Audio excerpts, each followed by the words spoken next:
Worried about gout? Check out Ural, the effective urinary alkalinizer. Ural, neutralize your uric acid problem now.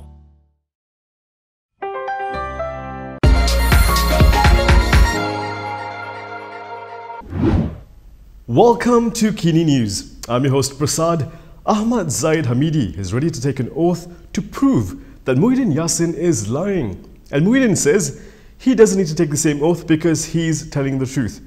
Muhyiddin did say there were witnesses, so why won't they say something? Bersatu President Muhyiddin Yassin will not take a sumpah laknat. He said this is because he was not lying about Umno President Ahmad Zahid Hamidi coming to his house with a pile of documents asking for help. Itu hak dia lah, dia nak sumpah ke tak sumpah. Bagi saya ni bercakap yang benar. Nak cakap pada rakyat jangan bohong. Dan ada bukti dan malam tu saya dah tunjukkan saksinya. Tapi kalau dia nak sumpah, berapa kali sumpah, sumpahlah. Itu serah pada dia lah. Saya tidak akan sumpah pasal saya tak pernah berbohong. During a ceramah in Tangka on February 16th, Muhyiddin claimed that Zahid visited his home with a pile of files regarding his court case a few days after the Pejuang MP was sworn in as Prime Minister in 2020. He alleged that Zahid denied the charges and asked for help. Muhyiddin refused. Responding to Muhyiddin, the Umno chief said he was prepared to take a sumpah laknat to refute Muhyiddin's allegations. He also challenged Muhyiddin to take a sumpah laknat to back up his allegations. Muhyiddin Yassin wasn't the first Prime Minister who lost support for allegedly not helping someone. According to Najib, it even happened to him. Former Prime Minister Najib Razak has alleged that Dr Mahathir Mohamad had on several occasions withdrawn support because he refused to help the Pejuang chairperson's cronies. In a post on Facebook, Najib claimed that during his tenure as Premier, Mahathir often put pressure on him to give projects to cronies. Najib added that Mahathir pressured him before eventually pulling support and started conspiring and attacking him. Najib claimed that the conspiracy to bring him down started when Mahathir's son, Mukriz, lost in the Umno election in October 2013. Najib said, apart from Mukriz's defeat, his refusal to comply with Dr Mahathir's request angered the Langkawi MP, who planned to bring him down along with Muhyiddin Yassin in 2014. Najib's Facebook post was in response to Dr Mahathir's second letter to Johor voters. In his second letter to Johor voters on February 20th, Mahathir admitted that he was ashamed to have to constantly mention the name of Najib. Mahathir said he did so to ensure Najib did not return to power. Looks like Rafizi Ramli will now have more time to consider his return to politics because the party election has been pushed back. The PKR party election has been postponed to May 13th to 18th. Party Secretary General Saifuddin Nasution Ismail said the postponement for the 2022 to 2025 term party election was done in line with the PKR constitution. He said the party election would be conducted according to new methods and provisions in accordance with the ruling of the Central Leadership Council in its meeting yesterday. Based on the circular notice, party elections for all posts, including the women's and youth wings at the branch level, will be during a 5-day period in May. Elections will also be held on the same date for the posts of President, Deputy President, as well as 4 Vice Presidents, and the same posts in the women and youth wings for the central level. Yesterday's meeting also set April 8th to April 10th as the nomination day for the branch level. Meanwhile, April 11th is set for nominations for the Central Leadership Council posts. Saifuddin Nasution also said only PKR members registered before or on January 31st, 2022 are valid to vote for the lineup of leadership candidates at the central and branch levels.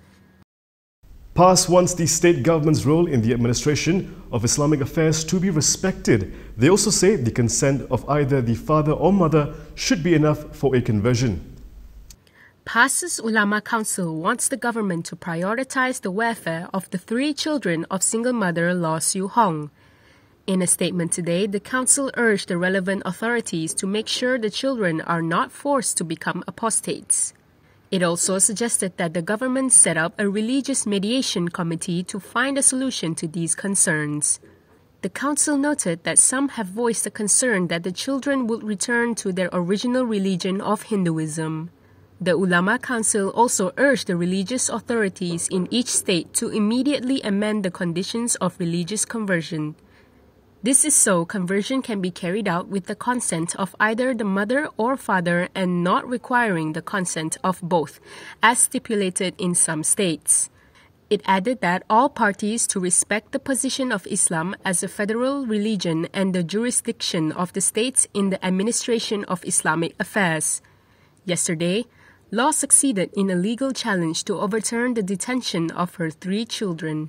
They were unilaterally converted to Islam by her ex-husband who abducted them. Peter Anthony quit Warisan to form his own political party. Now that party has been registered and is hoping to work together with the ruling GRS coalition. Former Warisan Vice President Peter Anthony has managed to register his new party, Parti Kesejahteraan Demokratik Masyarakat. Now that it has been recognized by the Registrar of Societies, the next move would be to apply to join the Gabungan Rakyat Sabah ruling coalition. Speaking to the Borneo Post, Peter said as a small party, they too would like to assist and contribute to the state's development. Peter quit Warisan in December, claiming that the Sabah-based opposition party had gone astray by expanding to Peninsular Malaysia. Just before his exit, the Kuala Lumpur Sessions Court had ordered him to enter his defense for his fraud case over the use of fake support letters back in 2014. Meanwhile, Peter reportedly said KDM obtained its registration on February 18th and will hold a formal launch on March 13th. The Health Ministry reported over 25,000 new COVID-19 cases yesterday. Meanwhile, a senior cabinet minister has also tested positive. Senior Minister of Defence Hishammuddin Hussein has tested positive for COVID-19. This comes just 9 days after he was fined 1,000 ringgit for violating SOPs when he attended the crowded launch of Johor MIC's brigade in Kota Iskandar. However, it is unclear when and how the minister was infected, but his office said that a periodic PCR test on Friday marked him as negative.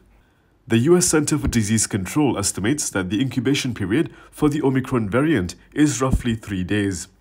Hishammuddin's office said the minister, who has received a booster dose, will be working from quarantine.